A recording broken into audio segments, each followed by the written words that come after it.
사랑하는 나의 아가야, 오늘 내가 너희에게 들려주고 싶은 이야기가 있단다. 호숫가에서 가르칠 때의 일이야. 사람들이 너무 많이 모여들어서 나는 배를 타고 호수에 떠 있었고, 사람들은 물가 육지에 서 있었지.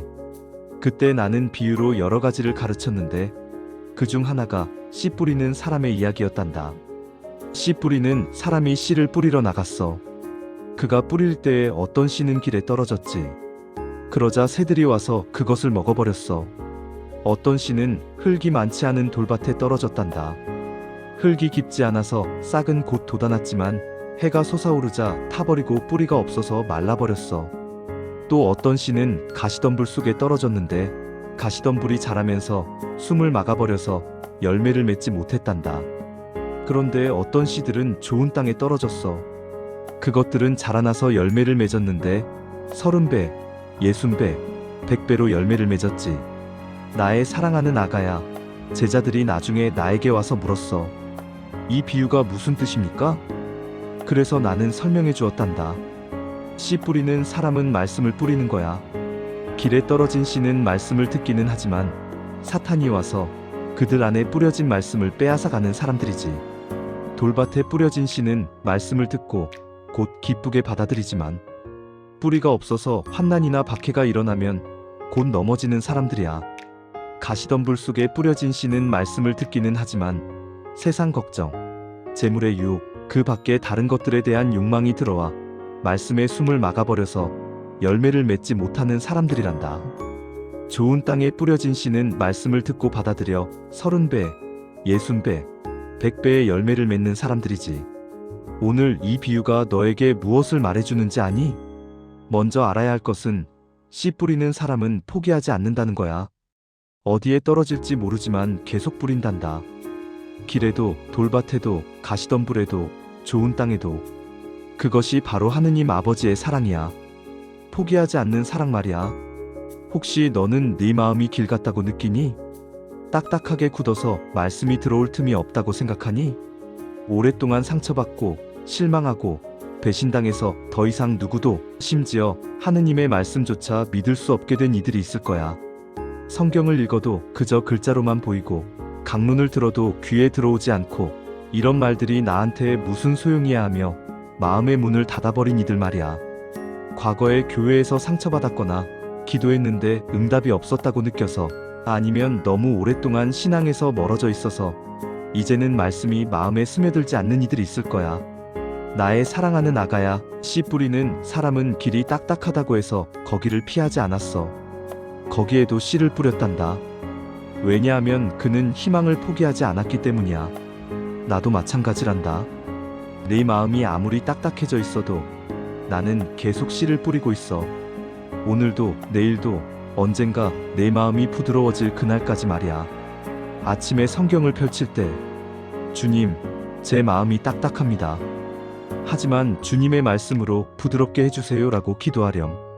말씀이 마음에 와닿지 않을 때 주님, 지금은 느껴지지 않아도 주님께서 계속 씨를 뿌리고 계심을 믿습니다 라고 고백하렴. 저녁 기도를 올릴 때에는 주님, 오늘도 말씀을 주셔서 감사합니다. 언젠가 제 마음에 뿌리 내릴 것을 믿습니다 라고 감사하렴. 또 너희 중에는 돌밭 같은 마음을 가진 이도 있을 거야. 처음에는 열정적으로 시작하지만 어려움이 오면 금방 포기하는 이들 말이야.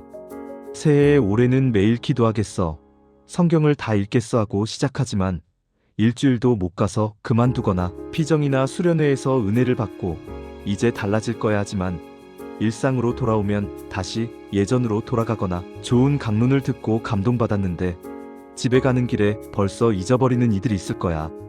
그러면서 나는 왜 이렇게 의지가 약할까? 나는 믿음이 부족해라며 자책하는 이들 말이야.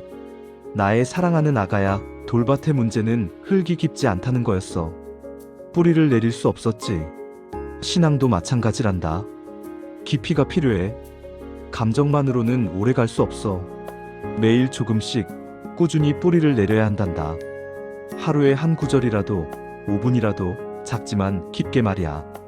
아침에 일어나면 바로 주님, 오늘 거창한 것이 아니라 작지만 깊은 것을 원합니다 라고 기도하렴. 기도나 말씀 묵상이 의무처럼 느껴질 때 주님, 양이 아니라 깊이를 주세요. 5분이라도 진심으로 주님과 만나게 해주세요라고 청하렴. 저녁 일과를 마치고는 주님, 오늘 작게라도 뿌리를 내렸습니다.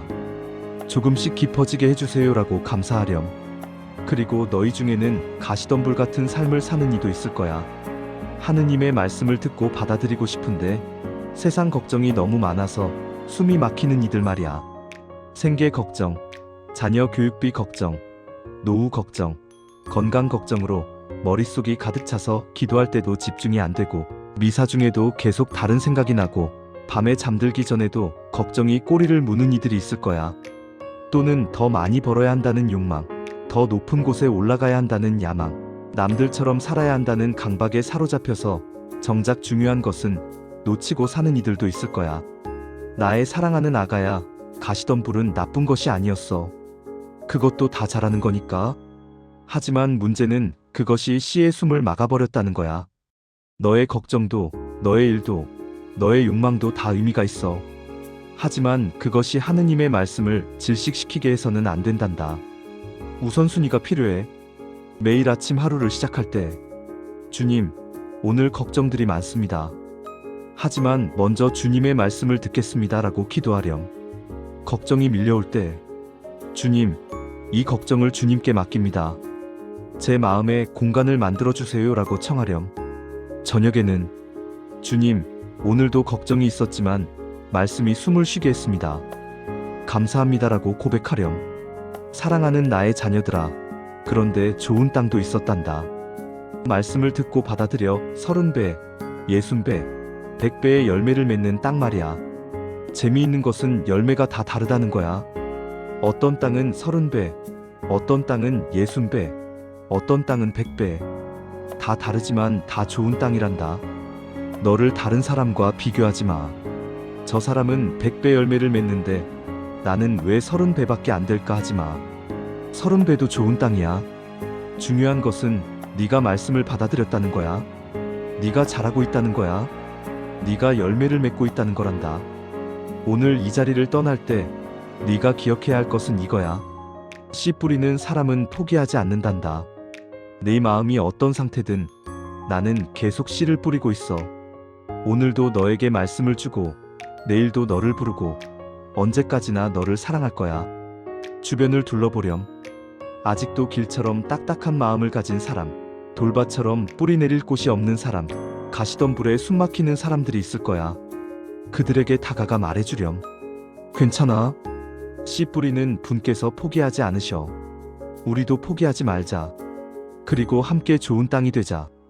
매일 조금씩 마음을 부드럽게 하고 깊이 뿌리 내리고 걱정의 가시를 뽑아내자. 그렇게 할 때 우리는 열매를 맺을 거야. 30배든 60배든 100배든 우리 각자의 열매를 말이야. 나의 사랑하는 아가야, 나는 오늘도 씨를 뿌리고 있단다. 내 마음에, 내 삶에, 내 미래에, 그리고 영원히 너와 함께 열매 맺을 거란다. 아멘.